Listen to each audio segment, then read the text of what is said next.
গোপাল ভাঁড় বুদ্ধির রাজা, মজার কথা তারি সাজা। বানর ভাই গাছে বসে, হাসি খুশি আমের রসে। গোপাল ভাঁড় বুদ্ধির রাজা, মজার কথা তারি সাজা। বানর ভাই গাছে বসে, হাসি খুশি আমের রসে।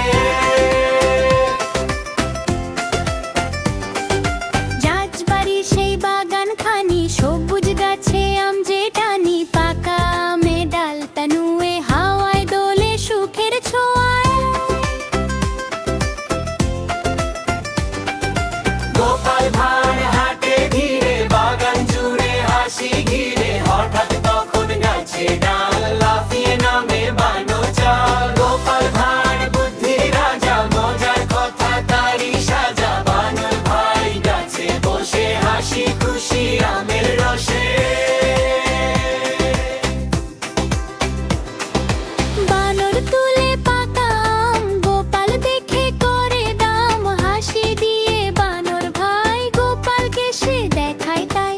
গোপাল বলে, শোনো ভাই, আমটা কি আমায় দেবে তাই? বানর শুধু মাথা নাড়ে, হাসে খুশি আমটা ধরে।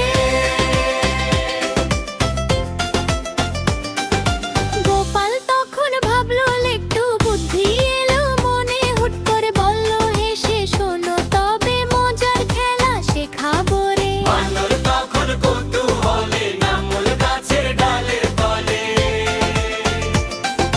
গোপাল তালি দিয়ে নাচে, হাসি ঢেউটা চারদিকে ছাড়ে। বানর দেখে নাচতে চায়, লাফিয়ে লাফিয়ে নাচে তাই। দুজন মিলে নাচের ঢং, রাজবাড়িতে হাসির ঢং। লোকজন সব দেখে হেসে তালি বেজে মজা পেয়ে। শেষে বানর আমটা দেয়, গোপাল খুশি হয়ে